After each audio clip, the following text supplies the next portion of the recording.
Bine ați venit la etalarea bonus pentru ascendent, lună, soare în Taur.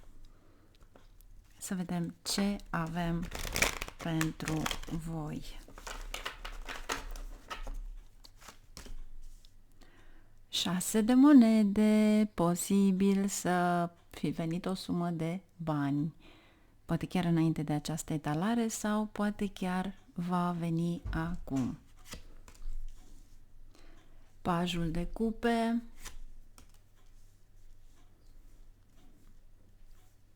regele de bâte, hierofantul. Cei care sunteți căsătoriți, nu este pentru voi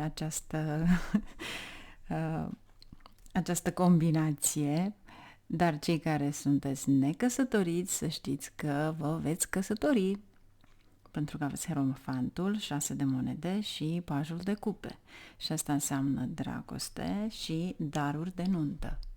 Cei care sunteți căsătoriți, atunci înseamnă că este o sumă de bani sau este ceva în care veți investi. Hierofantul și regele de bâte fiind o energie de foc, iar aici aveți și cavalerul de bâte, e posibil să investiți într-o proprietate nouă.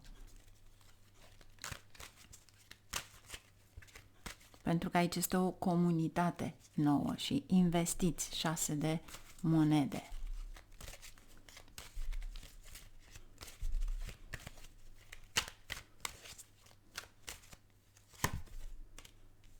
Șapte de spade. Ce vrea să-mi spună? Wow! Norocul, 4 de monede, 6 de săbii. Iar aici aveți victoria, 6 de bâte. Încă o dată, posibil să cumpărați o proprietate, 6 de spade. Eu vă sfătuiesc să mențineți controlul complet la locul de muncă, pentru că voi aici aveți succes la locul de muncă, dar este după o muncă asiduă. Deci 7 ăsta de spade, cineva încearcă să preia ceva sau n-aș spune să vă fure, ci posibil să fie chiar și niște informații, să vă blocheze niște bani, pentru că roata vă ajută, face o întorsătură datorită faptului că atenția voastră este acolo. Iar 6 de spade, posibil să aveți de-a face cu o călătorie sau ceva legat de o relocare. Dar cu siguranță 7 ăsta de spade ar trebui evitat. Pentru că un 7 de spade cu roata pot fi și lucrurile negative din trecut care pot domina prezentul și atunci înseamnă că trebuie să elimini aceste lucruri.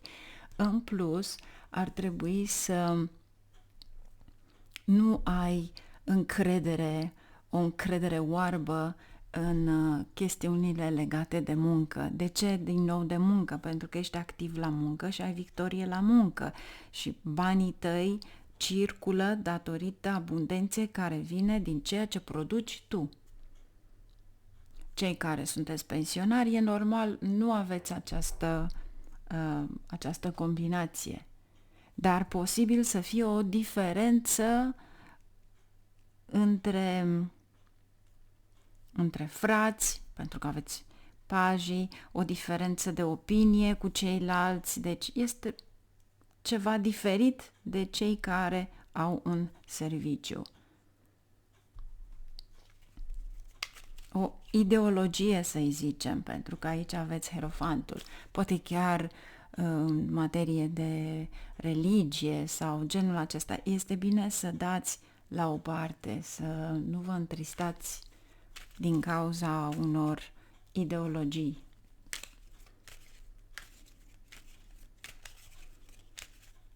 Voi clarifica prima carte, 7 de spade. 3 de monede, o a treia persoană care intră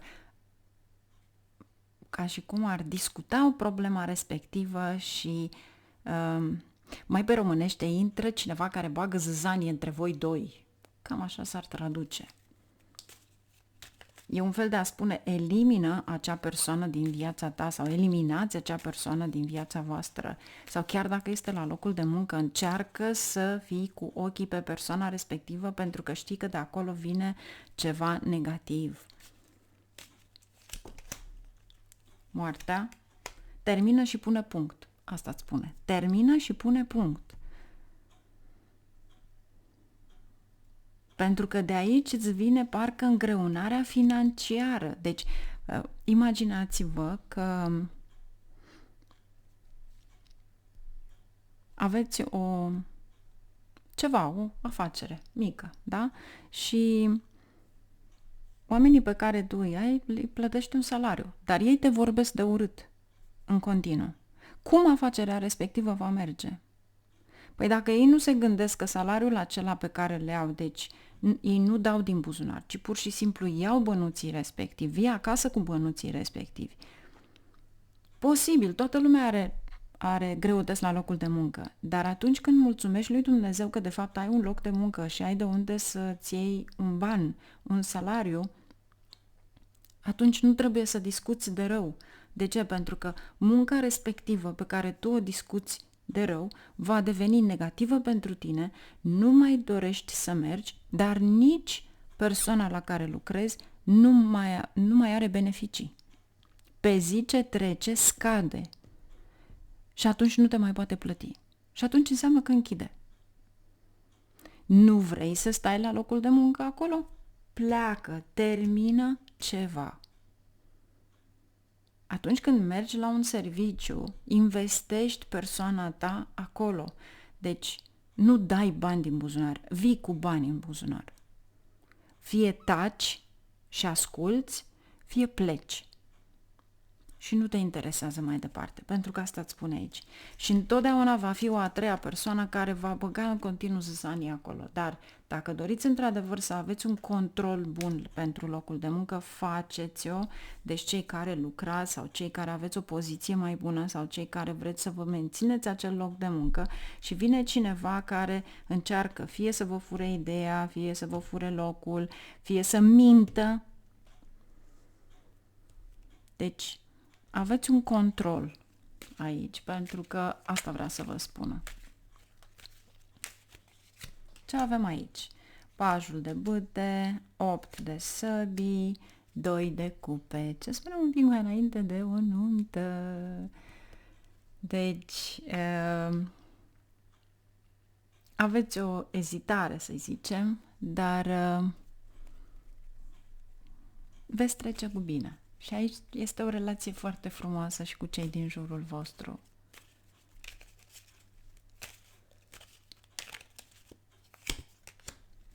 Lumea. Un nou capitol, vedeți? E un nou capitol aici. 6 de bâte. 6 de bâte, învingeți. Ia uitați ce învingeți. Uitați și voi ce se întâmplă aici. 7 de săbii. 7 de săbii și luna. Cineva încearcă să mintă, cineva încearcă să vă tragă pe sfoară, deci mare atenție. Aici este ceva încurcat. Luna cu 7 de spade iese la iveală o minciună, ceva care a fost pus acolo intenționat pentru voi, dar nu reușește. Dacă voi sunteți atenți, nu reușește, pentru că aveți de 2 ori 6 de bâte. Și pentru unii dintre voi poate sunteți interesați de ocult. Dați o mare atenție ocultului, deci.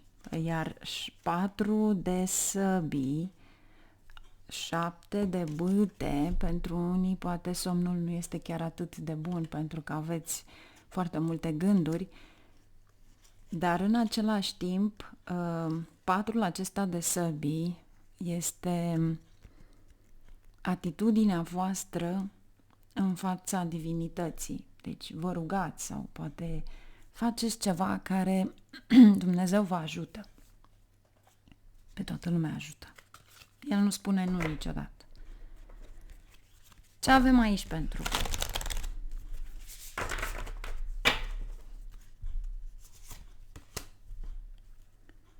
Wow! Aici aveți protecție divină. Vedeți? 6 ăsta de bâte, de 2 ori 7 ăsta de săbii și de 2 ori 6 de bâte. Deci oricât ar încerca cineva, iar aici este sabia adevărului. E protecție divină. Iese un adevăr la suprafață și nu poate fi astupat cu niciun tip de minciună și cred că acea persoană sau comunitate, dar este pentru că aici aveți de-a face cu a treia persoană, va ieși subit, va fugi pur și simplu, va încerca să găsească o poartă de ieșire pentru a nu fi prinsă.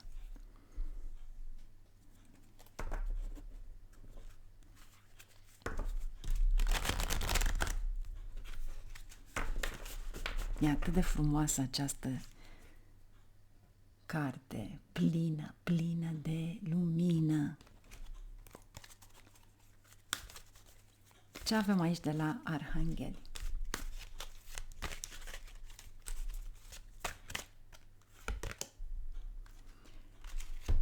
Asul Rafael, fii pozitiv. Aici este o experiență emoțională nouă. Vedeți că aici aveți și delfini. Încerc să o pun cât mai aproape de cameră, dar nu se vede atât de bine. Deci vrea să vă spună că aici este de fapt împlinirea unor vise romantice. Deci pentru unii dintre voi posibil să fie căsătorie, posibil să fie și visul romantic de a avea un bebeluș, pentru că aveți și pajul de cupe. E ceva, și sunt niște vești frumoase, e ceva care vine, pentru că ține și de sănătatea voastră. Rafael este energia de vindecare. Iar acești 2 delfini este relația voastră, o relație foarte frumoasă. Vă susțineți. Sfatul. Și e într-un fel de a vă spune să aveți grijă chiar de sănătatea voastră. Asta simt aici.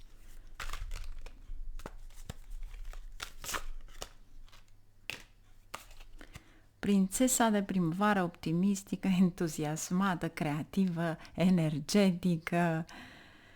Este timpul să mergi către visele tale. Este timpul să faci ceea ce tu îți dorești cu adevărat, pentru că este timpul să dai importanță la creativitatea ta, la tot ceea ce tu ai visat, pentru că vei reuși. Aici este victoria pe care o ai atunci când ai încredere în tine.